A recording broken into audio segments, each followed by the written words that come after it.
下一个赛季的晋级赛，在刚刚完成的第一个 BO3里面呢，是 YG 遭到了淘汰，必须回到 LSPL 继续为下一个赛季奋斗。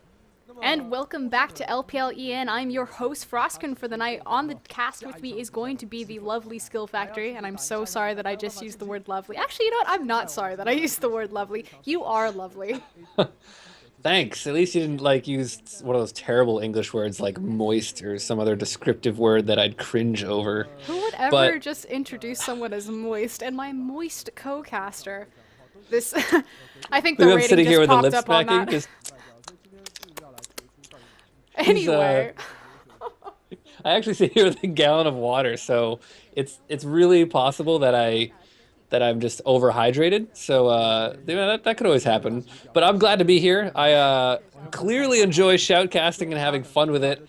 I don't know how to not have fun shoutcasting. I don't think I could ever be like really serious. I feel like I'm leaning towards, like, if you had Freak on one spectrum and then Jad on the other, I'm like 1/4 towards Jat and then like 3/4 towards Freak. I'll do you one better. I've got Freak on the low end and I've got Doa on the high end, and I think I'm leaning more towards Doa at this point, especially because I get to practice my play-by-play, which I hope wasn't terrible. But we are back. This is the LPL Expansion tournament. If you're just joining us, we just finished our first set and had the very first team of the tournament knocked out, and it was actually a surprising Young Glory that fell first, which a lot of people predicted to re-qualify for the LPL. It was Energy Pacemaker carries that kicked them out, which means that the dream is still alive for Cacao and Rookie to qualify through LPL. Now, of course, Cacao and Rookie will not be playing in this expansion tournament because the rosters are locked. It will be Supercat and Blake kind of trying to carry EPC to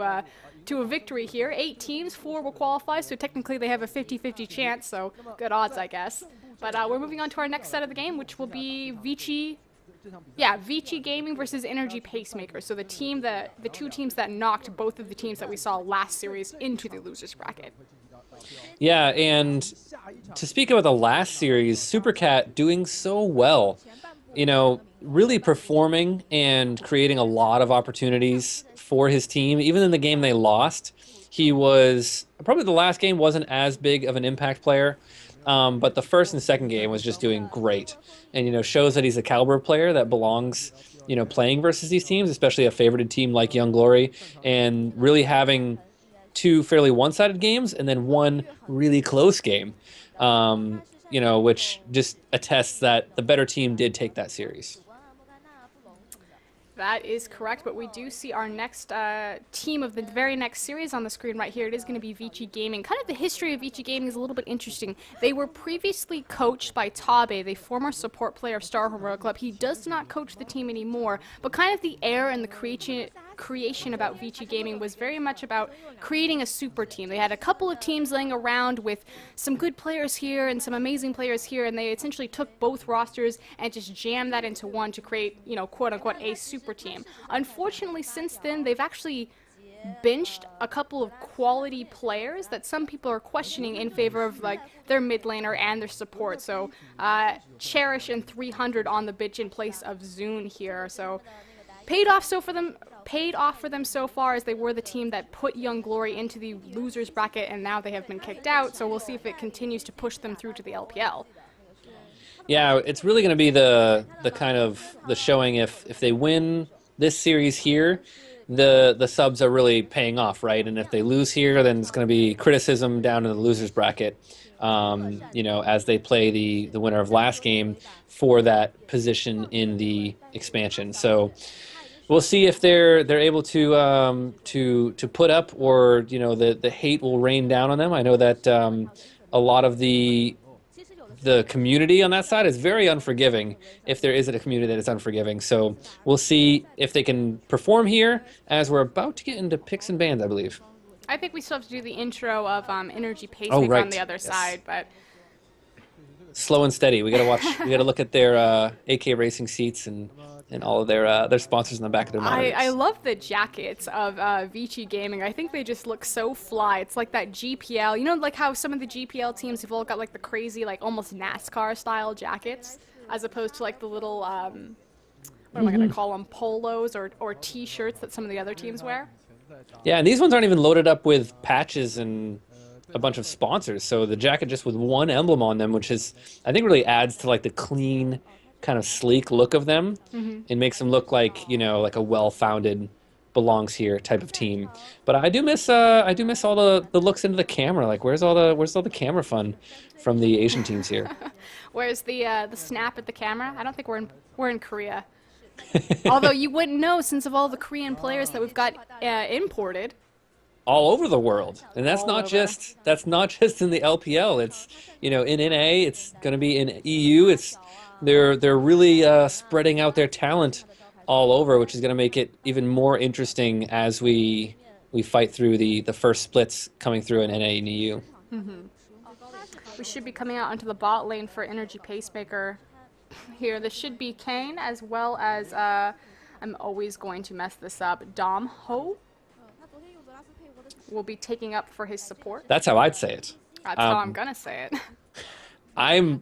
You might not have seen me cast, but I'm known for butchering things. So they're not most of their names aren't in English.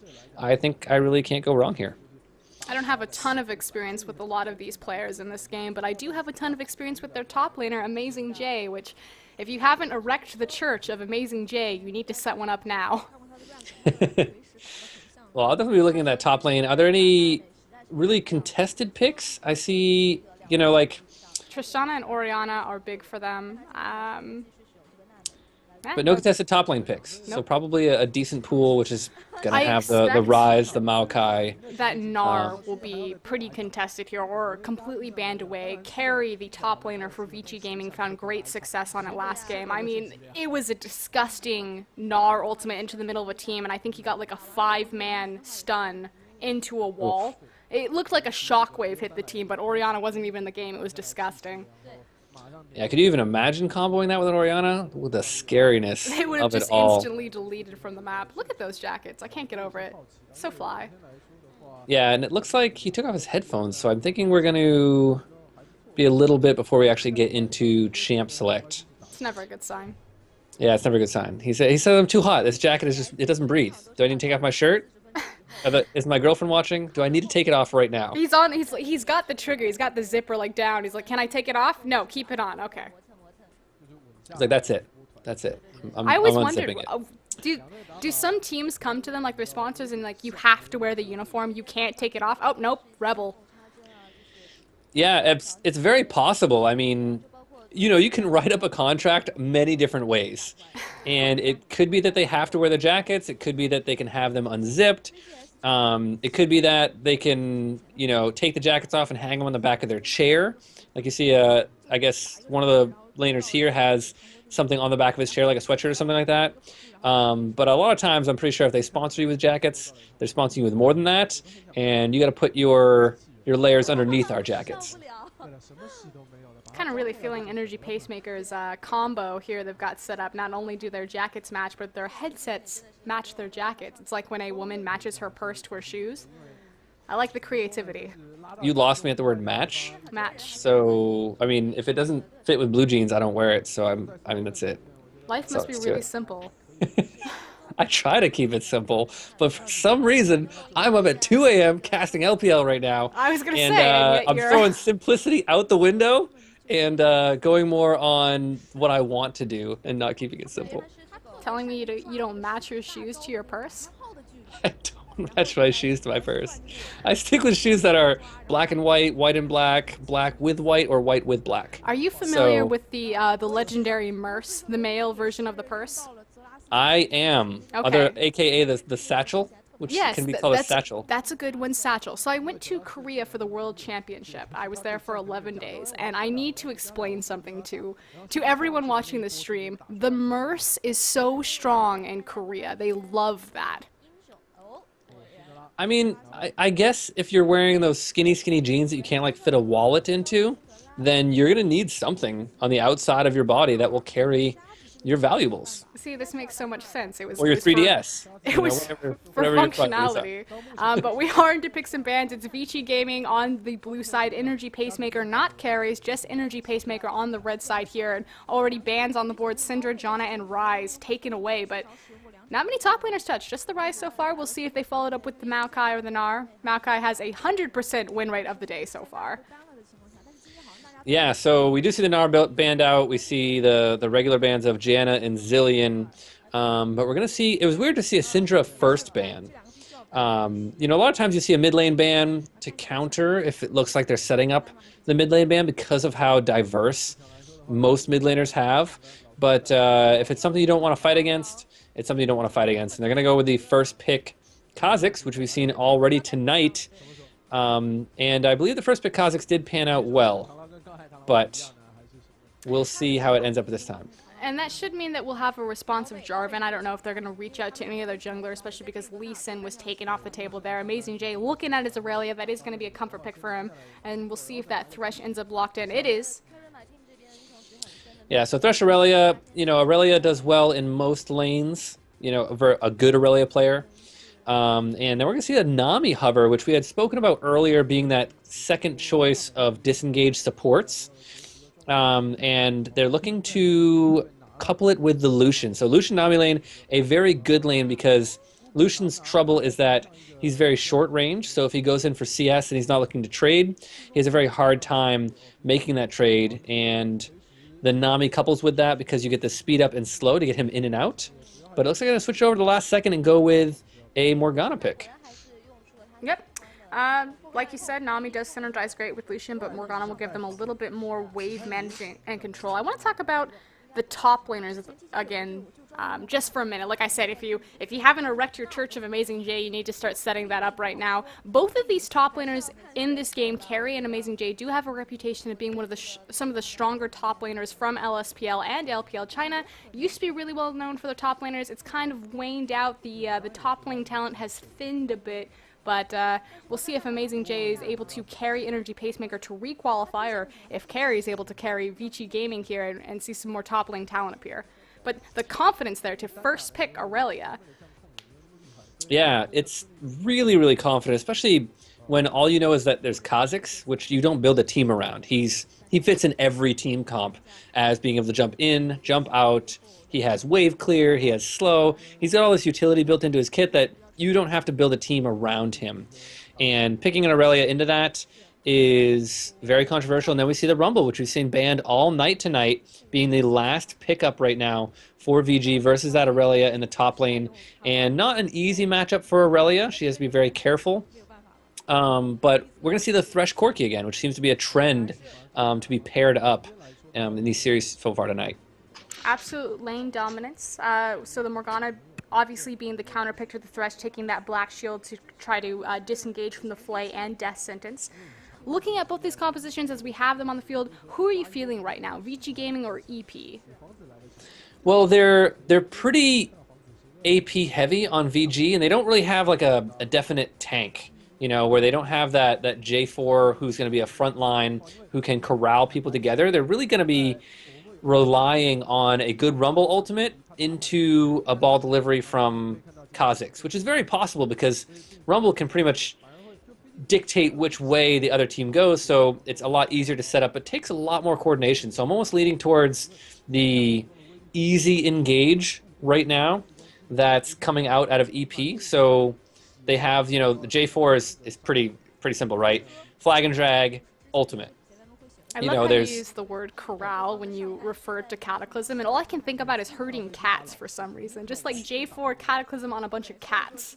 No, it's Cataclysm. Cataclysm. Cataclysm. I see. We're herding them. That is a next level. They're subtle. They're subtle puns. They just you just gotta work them in. You don't want to tell people that you've chopped down Maokai's tonight. You're herding cows with Jarvan. Like, if there was an Alistar on the enemy team, it would be perfect. But unfortunately, like, it would have been a 10 out of 10 on a pun, but unfortunately right now you're sitting at like a 6 for me.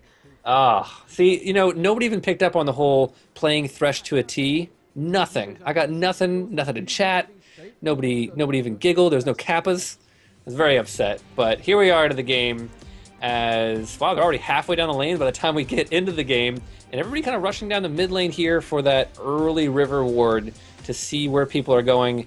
And they're all spread out, so I'm thinking a very defensive start for both sides. You say that, but I feel like every time we say that there's going to be a defensive start, it's always first blood or a flash. But you are correct, we are in game. I'm at 31 seconds. I know that you have a little bit of a lead on us, but it doesn't matter because I'm the play-by-play caster, so you have to bow down to me.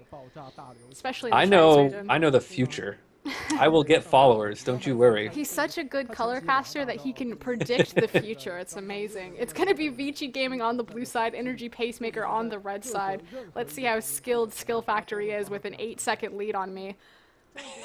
I think it's actually grown a little bit after that. I think we're closer to 10 seconds we're now. We're gonna have to get a frisky refresh in here pretty soon. Yeah, so it is a safe start thus far. Very defensive. 4 wards going down right here for VG, and you know what, 3 I think for EP. So everybody's just littering the river with wards. Nobody wants to face check anything. Nobody wants to get their buff stolen, but no deep wards, which is the big thing to notice here. I mean, when you see people group up, they group up for that invade, and then a deep red ward or a deep blue ward to see and confirm where the buff starts happening. So none of that happening for either team. Both of them are going to go into this blind. We do have Orianna starting shield and Xerath starting with his poke early on, which will actually give Orianna a little bit of an advantage if she can get a little bit of a fight in the minions. I'm actually doing that refresh right now, but because I'm on Firefox, I have to wait for this sweet Alienware ad. So I actually kicked the screen over into the bracket stage, but it's just you, man. You're on radio. Awesome. Yeah, it's all you. So nothing really, we had a really slow start, so probably good timing to do the refresh. A little bit of back and forth. It looks like Xerath's going to be able to push up the lane and get the early level onto Orianna, who's been able to shield up all the damage. I mean, was eating the poke, but got the shield on first, so it didn't matter. 237. Am I closer? You're ahead now. Oh, You're ahead by like 2 or 3 seconds. Now you got to keep up with me. Here we go. How the tides have turned, and we are back into the game. It looks like it was a lane swap as you were talking about, and we're now looking at the amazing Jay double jungle. Yeah, they saw a lane swap, and the interesting part here is we have the duo lane down bottom, but we have Lucian alone in the top lane. So Lucian getting solo XP in that lane, and it looks like he's pushing it as hard as possible. So Aurelia might even miss out on some farm on how fast he's pushing it there. Now, EP also counter fast pushing, but in a 2 versus 1, not a 1 versus 1. So Lucian's going to have a big advantage no matter where he is. And how do you feel about the top lane support versus the AD carry support? Although we did see that Thresh went back, and looks like he may mosey towards that mid lane. Oh, nope, never mind, teetering back towards that bot lane. But how do these matchups kind of even out in this 2v2 as opposed to, AD carry versus AD carry? Well, they're both, super dangerous lanes, because just having a Thresh or Morgana and the ability to CC, that hard CC onto somebody makes any lane a kill lane, because there's a lot of damage that can come out of the top laners, the Aurelia and Rumble, who both have follow-up CC. Even if it's just a slow from Aurelia, it's a lot of ability to land continuous auto attacks or to keep Flame Spitter in range. Oh, but hold on, because the Death Sentence did hook. I didn't think it was going to come of anything. They try to follow it up, and they don't get anything but the flash, but we'll see if they're able to punish that on a second rotation. Yeah, it ended up being a good roam. I mean, you got the summoner. Nobody had to burn it on their side, so Orianna's going to back right away. She has to play safe now. They have so many wards. Look at the early pink wards out of EP right now. Really banking on vision control at the moment. Spending a lot of gold, and we do have Jarvan and Thresh actually coming down here. See if they can land Death Sentence. Isn't going to connect at all, or even attempt to try right here, and back to this 2v2, more Rumble versus Thresh Corki. Yeah, and this is a really interesting 2v2 because you always have the threat of the kill, but hold on a second though, because Death Sentence landed that time into the Flay, misses the flag and drag with a nice flash, and huge tower damage is going to force EP to back out of this. So far, no first blood, but definitely a lot of punishment. Well played by Moon right there. The perfectly timed flash to save her own life on that Morgana, but they're still going to hard push this, and they might have to sacrifice the tower damage really, really early here. I don't know if it's enough to take it down because it's so early that it has the additional damage reduction. Oh, but another flash as the counter engage turns around and Kong got locked up by a Dark Binding. Does Valkyrie, flashes away to safety. So many flashes burned in this bot lane and still no first blood, but a lot of close calls.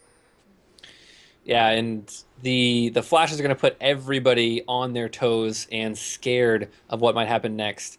You're better off probably burning summoners than losing a tower this early, especially in the bottom lane where you'd give them so much of a vision advantage on the jungler and to secure those dragons. So if they're able to get that bottom tower that early, they can just push their vision out, which they've actually already done. As you can see, the deep wards. EP not messing around with wards. You can see they have 3 in their inventories, along with the ones that are all over the map right now. So they're going to be able to dictate how this first dragon and this first tower goes down. But here's the next question, and if you can't tell, I host a talk show that talks about kind of the analytics. So I'm going to push you a little bit harder on this one, even though I know you're like, I signed up to be the play-by-play caster. What is this color casting?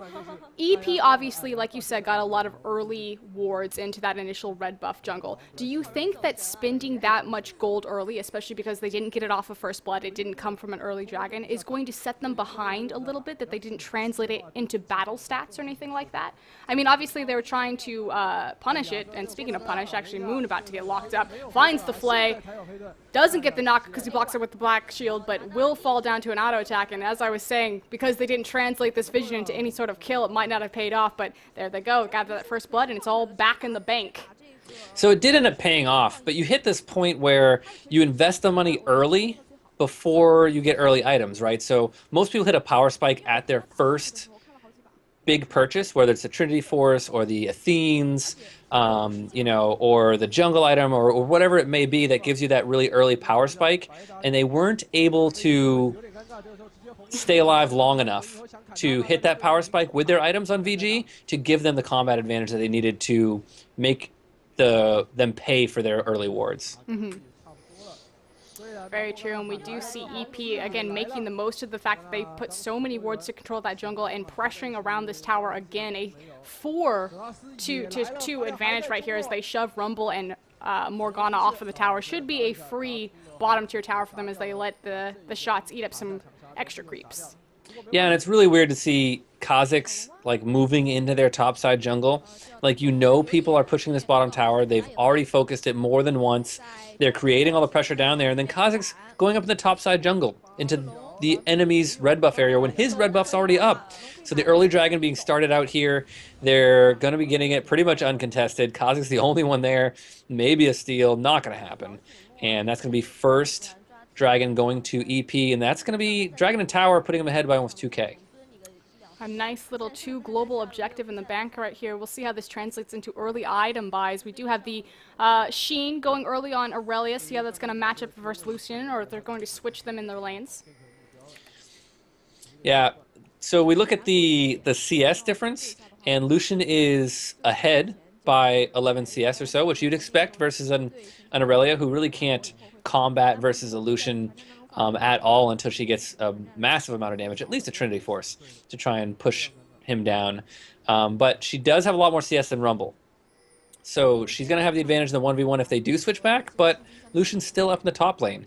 Level-wise, Lucian's just getting further and further ahead of the opposing AD carry. So if they do end up matching up, he's going to have a 1 to 2 level advantage depending on how long he spends up in that top lane. Difference in build pass, though. Corki obviously going to favor the Trinity Force, whereas Lucian this time around is looking towards that Infinity Edge. Could still go a BT, but I'm going to assume it's going to be an Infinity Edge. Do you think that he's going to go for the Ghostblade path? I'm not sure if this is the right team for Ghostblade. But it could be the Ghost. I mean, it's really situational. I mean, you're not going to get a lot of dueling, I don't think, in this team as Lucian. I don't think there's a lot of chances you're going to get to like 1v1 somebody and get the auto attack passive. When you're going to use that Ghostblade, it's for your ultimate. It's going to be to just lay down all those shots from the culling as fast as possible. And if he's able to get the Ghostblade and land it on like a Xerath or put big damage down onto Corki in a good situation, I think it'd be awesome, but I don't see him picking that up in this build path. Oh, but here we go. Amazing J found out Emmy is going to leap away. Should be pretty safe, especially as the Xerath damage or stun does not connect. Does burn the ultimate, however. Yeah, I want a little bit of move speed and stealth. You know, scuttling away like a cockroach as he tries to get out of there. Bobo and Khan trading up huge damage. The Gatling gun is used, and it's not even over. Flash being burned, and Bobo now on the run. Oh, but now in the mid lane, Shockwave completely whiffs as the EP trying to shove down onto this mid-tier tower. And what a big mistake by Bobo. You're way ahead. You have the CS lead. You have the item advantage. You're up in but levels. now Moon's getting locked up. Hold on a second, because Cataclysm drops, and Moon actually falls to Thresh here. Meanwhile, in the bot lane, Amazing J. Okay, here we go. Everyone just gonna calm down. Okay, yeah, I was gonna say, Amy, is he on the right side of the map? Yeah, he is on the right side of the map. Can't do anything about the tower, so they find a nice pick of Morgana, zoning everyone off with the power of Xerath. Don't know if they're gonna be able to get the tower. Yep, couldn't see the health because of the scoreboard there, but they do manage to pick up an objective for the pick. Yeah, so EP playing the objective game, 2 towers, Dragon. They might even get a bunch of damage on the top tower, very close to going down here after Quirky finishes his wave. And the big mistake down in the top lane was, you know, he has all the advantages. Everything is in his, he has all his summoners up. Hold on though, because another flash. Zune does have to flash out of it himself with a counter flash though. Flash, flash, flash, flash, flash. I could say flash again. Sorry. I just had some sugar, so I need to calm down a little bit. Realign myself. Get the insulin going in your system a little bit to level you back out. And but I would say the top lane, Lucian made a big mistake. He went into the minions. He tanked the minions. He pushed for like this 1v1 and just gave away any advantage he had in the lane instead of just getting a little bit of poke and making it work. And then in the mid lane, it looks like they almost get a catch, but the Lantern bringing somebody to safety. They're gonna burn a TP. You know, a Kobe TP right there, and they're gonna burn the Rumble ultimate, and they're just gonna get flashes out of this one to create a little bit of a summoner advantage. What did you say, flash? Flashes. Flashes. How many flashes? Flash. No, there's been so many picks all over the board right here. It's almost felt like a crazy extended engagement of the last 45 seconds, just mini skirmishes everywhere all over the map. Yeah, and unfortunately, those skirmishes result in Moon dying, and pretty much the only one kind of falling in these fights. And Moon just kind of caught out of position, not expecting the roam from their own jungle, you know, where they got caught in that mid lane, and the lockdown from the Cataclysm. I mean, you're saying flash all the time, which means that somebody's not going to have flash most of the time. And people are using it on cooldown at the moment. So right now, VG needs to really gain vision control. That's where they're losing this game. They started from level 3 not having even close to the same amount of vision control, and it's just gave EP this huge advantage all over the map. Well, I will give you a fun statistic right here, and only 40% of the flashes of this game are available currently. Dragon is up in 35 seconds, so we'll see how that affects the next big point of contention between these two teams. It's one of those things where they're going to have almost all the ultimates up, but they won't have TP. They have Rumble in the bottom lane, though, so they should make a play for this Baron if you're VG. You're not going to be able to stop Aurelia from taking down that top lane as it is, so you need to posture up, get a little vision, start the dragon, and kill it. They do happen to trade the global tower here, so see how they're going to set up for this dragon here. There are pink wards across in either inventory, and it should now begin the ward dance. Oh no, a recall from Rumble, though. That would be very detrimental. I mean, they don't know that Rumble's recalled right now, but if they start a fight, it's going to be 4v5. There goes the Cataclysm onto Zun, followed by the Xerath ultimate from downtown. Everyone trying to flee now. Amazing J looking for the flank. Will he find Bobo? Bobo flashes away, turns onto the Culling. Moon now stunned up. And there he goes. Yeah, and that's going to translate into another objective for EP. And that time it wasn't a win on the vision side. It was just, you know, I don't know why Rumble decided to go back with, you know, Dragon spawning in, what, 3 seconds or something like that. He's going to use the equalizer to try to thin out the minion wave, force them to take some tower shots, because it is pretty early in the game. I mean, they can do a lot of tower under their, I mean, a lot of damage under their tower, not tower under their damage. So they will turn around, go for this dragon, and try and secure that objective. Big issue though is they took quite a few tower shots because it was a nice equalizer, like you said, to thin out that minion wave. Don't know if they're going to want to chance this and pull the dragon here, especially because Vici is now all back into position, and they're going to back on a ward. There they go, they found it. So they're making a decision right now to sacrifice the dragon because of the fact that they're fairly low. Even though equalizers, pretty much all the ultimates are down except for the command shockwave. But EP says we can let them have the dragon, we have the map advantage, and we've lost the vision advantage. So they have the towers down, but they don't have wards almost anywhere. So they're not going to take a risk and just play it safe. From here, Vici really has to address the fact that they have a lot of outer towers still standing, look mostly to that mid lane, see if they're maybe going to get a push going right there, but pretty hard to push into that Xerath. Yeah, they have a monster wave building up top lane, but we already have Aurelia getting ready to clear that out as they kind of buddy up to create the vision control here. Nobody wants to get picked. There's a good amount of single target CC on the side of VG, and nobody wants to get caught out of this one. And Xerath use the ultimate, actually try to get a kill on Bobo in the mid lane, it looked like. I thought for a second he's like, oh, he's just going to use a charge, grab the blue buff, and instead it was to try and kill Lucian in the mid lane. It was that that charge that he... Oh, yeah, you're right, because Jarvan actually did end up taking that blue buff, so that's actually Xerath's own personal blue. Yeah, they didn't want to double stack it, so... I was going to say, it was the charge that he expended on the blue buff that saved Bobo's life, but no, he just missed. The one little glimmering shine of light on VG is that if they're grouped up, they can defend towers. It'd be really, really difficult for EP to dive through a command shockwave, through a soul shackle, and through an equalizer. So if they're grouped up, there's really no way for them to get in and dive a tower, but you always have that TP threat. Now we do have Emmy cut up on the side, is going to stealth away, maybe looking for the counter engagement, but Phosphorus Bomb pushes him out, and he does stealth back to his own side of the map right there, but half health Kha'Zix. Yep, taking some serious damage there. You know, no defensive items yet. Went with the Moby Boots, so no Ninja Tabbies or Merc Shreds to be had on his side. And really, the item builds are finally coming in. Everybody's kind of gotten to their one item. We see the 2 Trinity Forces, the jungle item, the Athenes, and then on the opposing side, the IE is finished, along with an Athenes and a jungle item. But Rumble really, really behind, only with the Haunting Guys and Boots. And it looks like EP kind of backing up, creating pressure points across all 3 waves. See if they're going to send someone to respond to that top wave while Aurelia kind of... Yep, Amazing J over there to take care of that. As EP, Dragon down, it doesn't look like they can siege into the Orianna Shockwave. Lucian has the culling, able to clear waves decently there, along with Morgana.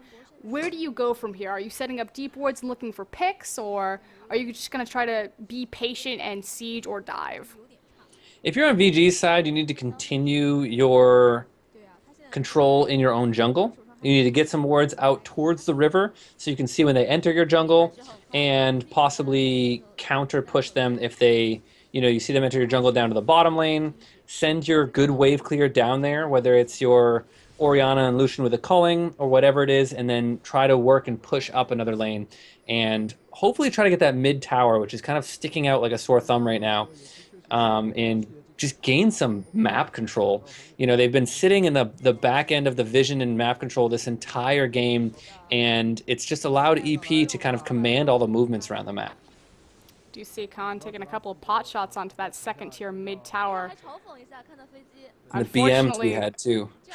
VG just really needs to look for the engagement here. I'm really surprised that they haven't utilized the submarine aspect of their composition with the Kha'Zix ultimate and Shockwave, but have not found a favorable engagement. Yeah, I think part of it is Rumble's such a big part of their team comp that they don't want to engage if Rumble's not around. And Rumble's constantly trying to stop that Aurelia from pushing in the top side of the map. Every time he builds up a good wave, she's there and stops it before it even gets past the river to push it back up because of how much vision they have in the top jungle. She's pretty much safe of anybody coming up and trying to cut her off through the river or around Baron.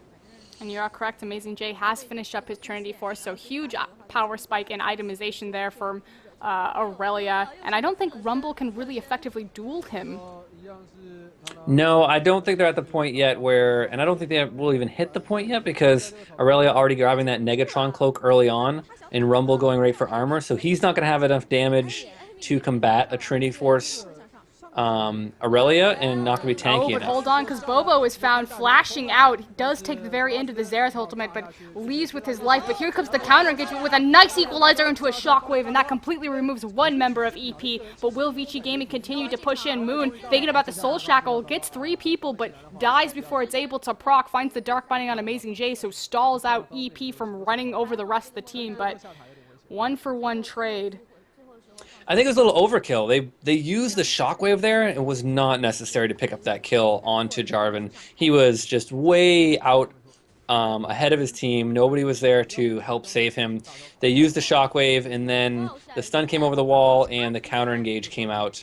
It was really lucky for Bobo actually to eat a hook there, and then the misplay actually out of the support and support Domho was kind of flayed like vertically instead of horizontally, which would have at least slowed Lucian no matter which direction you put it in. You are correct. EP did find the 1-for-1 trade, though, but they translate it into that bot tier tower, so still really starting to run away from this game as far as objectives are concerned. 1 to 4 towers into their favor. Dragon will be spawning in 4 seconds as they move into this mid lane to create another pressure point. See where they rotate here next. Some pings going down for the Baron area, actually. Yeah, they have those wards that are up in the topside jungle. They don't have much time left on them. You know, the early Baron is always a risk. It's high risk, high reward, you know. Great, we get the Baron, we can translate it into towers.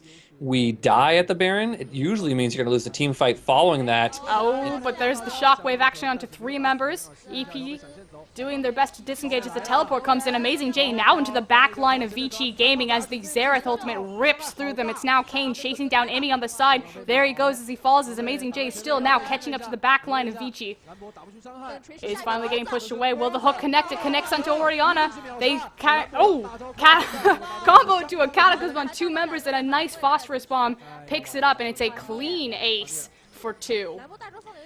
Yeah, it was actually a perfect Rumble ultimate, but it's just too little too late in their team fighting prowess, where they're already down by around 4k gold when that fight started.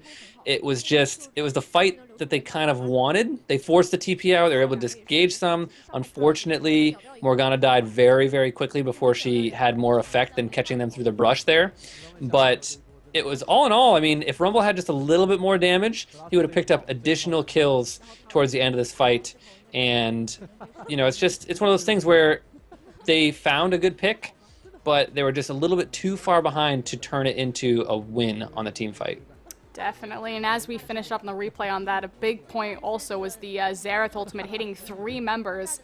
Pretty small AoE scale right there, but Vici Gaming just gave the perfect AoE, and as we come back into the game, Moon, story of the game, caught. Amazing J now onto the backline as well with Zune. It looks like he will be the next one to fall. Can he dodge it? Nope, will fall to Amazing J, however, and EP turns back onto the Dragon. Yeah, so that's Dragon. They might even rush a Baron. They've already lost the top tower, so why bother stopping that minion wave? You could rush up the Baron with the power play, the double power play right here, and, you know, 2 big AoE ultimates already down and Rumble very low, so they could just turn into the Baron, pick this up, go back, spend the gold that's weighing them down right now in their pockets, and create, you know, they're probably going to go straight to the top lane. I mean, or they could, you know, be cheeky and go bottom lane where you have that advantage for the next Baron if you do get that inhibitor down. But top lane tower, tier 2 still up, and they'll probably head there and just really start to close out this game more systematically. And like you said, there goes the Baron, the first one of the game, over to EP at 24 minutes.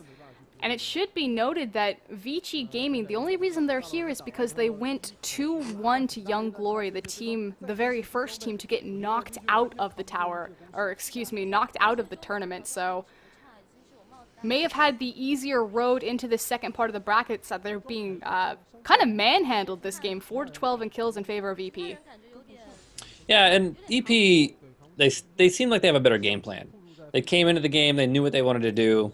They knew that they wanted to create vision control. They knew that they wanted to focus the bot lane. You saw them down there repeatedly. They got the flashes. They showed up again. They picked up the kills. They turned it into a dragon. You know, they had a game plan on what they wanted to do this game, and they executed it.